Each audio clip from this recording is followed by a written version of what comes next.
میں پشاور گیا تو جماعت میں انہوں نے کہا جی یہاں ایک وکیل صاحب ہیں، تبلیغ والوں کو بہت گالیاں دیتے ہیں، شکل دیکھتے ہی گالیاں دینا شروع کرتے ہیں آپ کے علاقے کے، آپ کے علاقے کے۔ میں کہا اچھا ملاؤ۔ پشاور میں رہتا تھا، وکالت کرتا تھا، میرے علاقے کا میاں چنو ایک چھوٹا سا ٹاؤن ہے وہاں کا تھا، میں اس کے قریب تلمبا ایک چھوٹا سا ٹاؤن ہے میں وہاں۔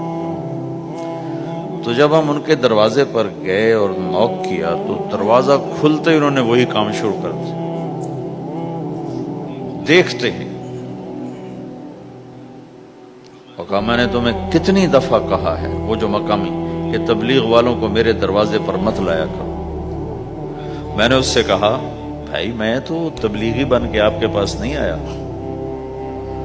میں تو اس لیے آیا ہوں کہ مجھے پتہ چلا کہ آپ میاں چنو کے ہیں اور میں تلمبے کا ہوں، تو میں تو اس لیے آپ کو ملنے آیا ہوں۔ تو ایسے ہوا، اچھا آپ تلمبے کے ہو؟ میں نے کہا تلمبے کا ہوں۔ کہو اچھا اچھا اچھا، بڑی مہربانی، فرمائیے۔ میں نے کہا فرمائیے ایسے تو نہیں ہوگا، گھر بٹھاؤ پھر فرمائیے ہوگا۔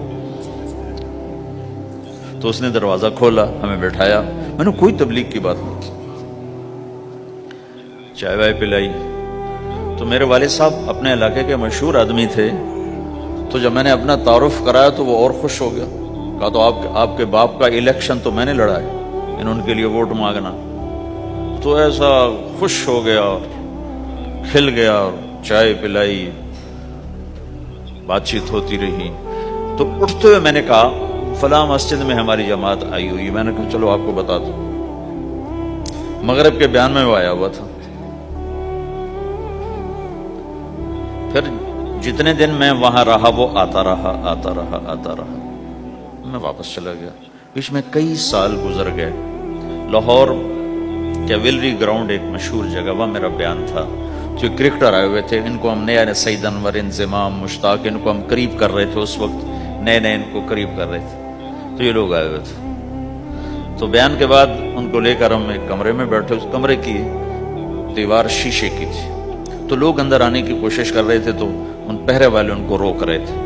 تو اس میں سے ایک آدمی منہ اوپر کر کے میری طرف سے اشارہ کرے، تو میں نے دیکھا تو ایک آدمی کی بڑی داڑھی، اور وہ مجھے ایسے سے اشارہ کر رہا ہے، میں نے نہیں پہچانا۔ تھوڑی دیر کے بعد میں نے غور سے دیکھا تو وہ وہی وکیل صاحب پشاور والے،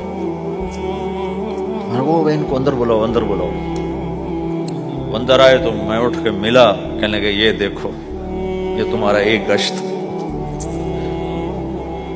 میرا وقت بھی لگ چکا ہے، پتہ نہیں چلا لگا ہے یا 3 چلے لگے ہیں، تو تم پھیری لگاتے لگاتے گاہک بنا لیتے ہو، نہیں بناتے ہو؟ پھیری لگاتے لگاتے تم اپنے گاہک بنا لیتے ہو۔ یہی تبلیغ کا کام کہ پھیری لگاؤ، لوگوں کے در کھٹکھٹاؤ، کوئی لے گا کوئی نہیں لے گا۔ تو سارے نبیوں نے پھیرا لگایا، کوئی نبی گھر نہیں بیٹھا کہ میرے پاس کوئی آئے گا تو اسے سکھاؤں گا، ہر نبی نے پھیرا لگایا۔ اور داؤد علیہ السلام نے ایک دفعہ یہ کیا، ایک بڑا عبادت خانہ بنایا اور اس کی دیواریں اونچی کر دی، اتنی اونچی کہ اندر کوئی جا نہ سکے، اور یہ طے کیا کہ ہفتے میں ایک دن میں کسی سے نہیں ملوں گا، صرف اللہ اللہ کروں گا، ہفتے میں ایک دن۔ تو وہ پہلا دن تھا، اندر سے تالا لگا دیا اور خود اندر بیٹھ گئے، اور پہلا دن ہے کہ میں آج کسی سے نہیں ملوں گا۔ تو میرے رب کو یہ بات پسند نہیں آئی کہ نبی کا کام کٹ کے بیٹھنا نہیں ہے، لوگوں میں جانا ہے۔ تو اللہ تعالیٰ نے انسانی شکل میں 2 فرشتے اندر اتار دیے۔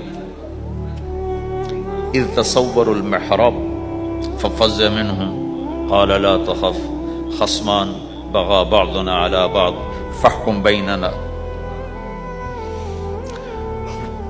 کہا جی حضرت ہمارا جھگڑا ہو گیا ہے، ہم آپ سے فیصلہ کروانے آئے۔ تو داؤد علیہ السلام ڈر گئے کہ دروازہ بند ہے، یہ آئے کہاں سے؟ دیوار اتنی اونچی ہے کہ اس کے اوپر سے چھلانگ لگا کبھی اندر نہیں آ سکتے، تو یہ کون ہے، آئی کہاں سے؟ دروازے کو دیکھیں تالا لگا ہوا ہے، دیوار کو دیکھیں اتنی اونچی ہے، تو کون چھلانگ لگا کے اندر آئے گا؟ تو ڈر گئے۔ تو کہنے لگے جی آپ ڈرے نہیں، ہمارا جھگڑا ہو گیا۔ کہ کیا جھگڑا ہے؟ کیا جھگڑا ہے؟ کہ ان ھذا اخی لہ 99 نعجہ ولی نعجۃ واحدہ فقال اکفلنیھا